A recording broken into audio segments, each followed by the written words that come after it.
આપણે છોગા બનાવવાનું જોઈએ આજે. આવી રીતે આ શીખ છે જે આપણે પુષ્પની છડીમાં જોયેલી એવી રીતે અગરબત્તીમાંથી અમે કાઢેલી છે. હવે આને આવી રીતે જ એકની અમે એ કરી લઈએ સિદ્ધ પહેલાં, ને થોડી સી જેવી રીતે મેં તેમાં બતાડેલું આપણે કે છીલીને પતલી કરી નાખીએ. અગર જો તમારે અહીંયા શીખ અવેલેબલ હોય તો એનો ઉપયોગ કરો, નહીં તો તમે આવી રીતે અગરબત્તીમાંથી પણ આ શીખ કાઢી શકો છો.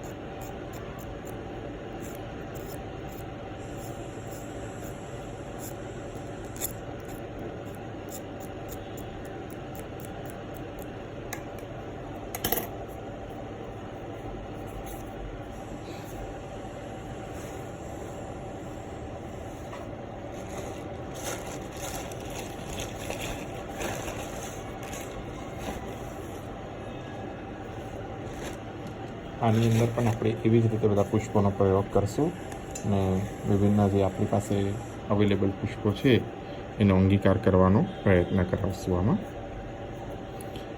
સૌ પ્રથમ તો આપણે આની અંદર આગળનું ટોચકું બનાવવાનું છે, જે આવી રીતે આપણે હરીપત્તીથી બનાવી શકીએ છીએ. હરીપત્તીને જેટલી મોટી હોય એટલી મોટી લઈ 4-8 ગળી જે થઈ શકે તેટલી કરી અને એમાં પધરાવી દેવી.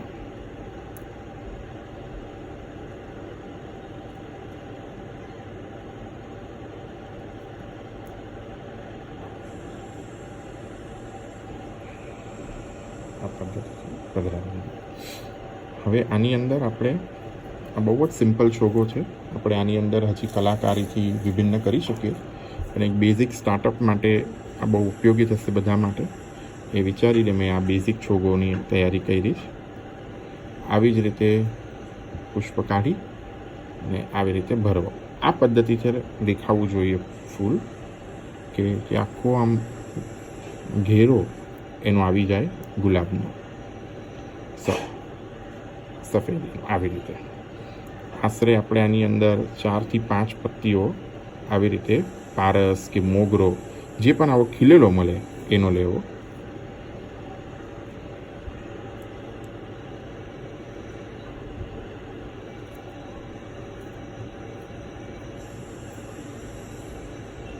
હજો આનો ઘેરો આખો આમ ગોળ ફરતો સુંદર થવા લાગ્યો છે.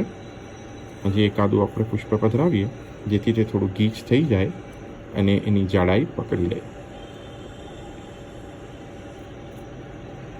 આવી રીતે પુષ્પ વળી જાય તો આમ સીધા કરી આ પદ્ધતિથી કરો.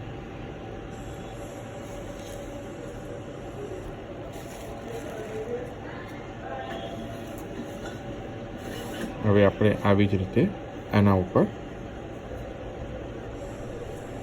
આ જે ગુલાબની પત્તીઓ છે આ ખાસ ધ્યાન રાખવું કે આવી રીતની હોવી જોઈએ, અને આવી રીતે આમ પધરાવો.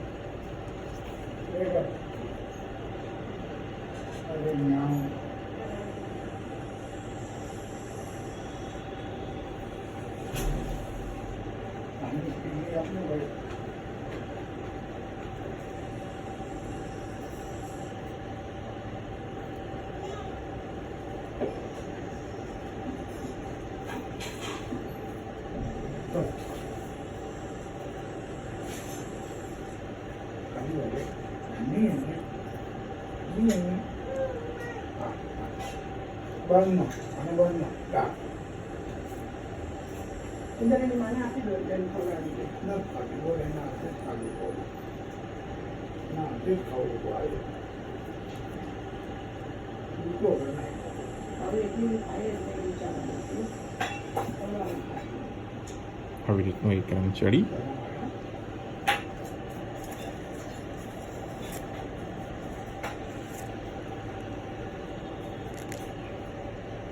હવે આવી રીતે પીળા ગુલાબ ઉપર લીધા. જો તમારી પાસે સફેદ પારસ ના હોય તો સફેદ પારસને તમે જગ્યા ઉપર આવી રીતે ડાયરેક્ટ રંગ પણ લઈ શકાય છે, કે મોગરો એવો ન મળતો હોય તમારા ત્યાં, ડાયરેક્ટલી પણ રંગ લઈને આ છોગો સિદ્ધ થઈ શકે છે.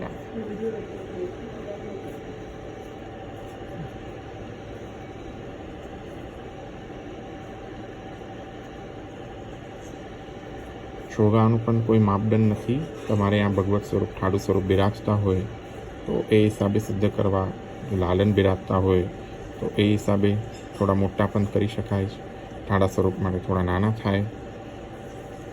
આખી કલા આનામાં ફૂલને વેતરવાની અને એક સુંદર પ્રકારથી ગોઠવવાની છે. આમાં કોઈ ફૂલ આવી રીતે વળી જતું હોય તો એને આવી રીતે સીધું કરી અને આ છોગાને ધ્યાન રાખો કે અહીંયાથી આ બહાર ન પધારી જાય કોઈ પણ પુષ્પ.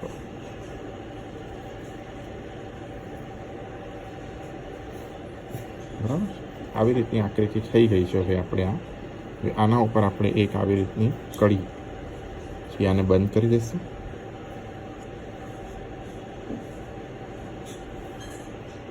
અને આ ફૂલને થોડા સા આપણે આગળ લાવી દઈશું. હવે વારો છે આને વેતરવાનો. હલકેથી આપણે આને ગોળ ઘાટ આપી શકાય એવી રીતનું સુગોળ ઘાટ આપી અને ગોળ વેતરી લેવું. આ એક્સેસ જે ઉપર આવતા પુષ્પો છે એને આવી નાની કાતર વડે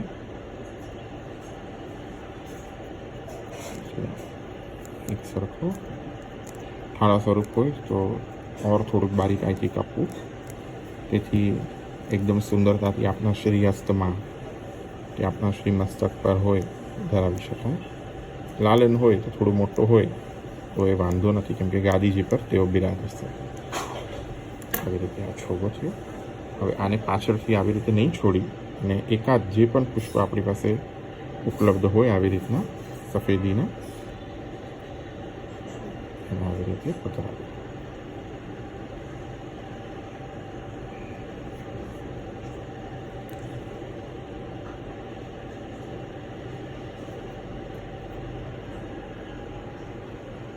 આ છે છોગાનો પ્રકાર. આના રંગો ઋતુ અનુસાર, ક્રમ અનુસાર તમે સુંદરતાથી લઈ શકો, જેવી રીતે તમને પ્રભુ પ્રેરણા કરે. ધન્યવાદ.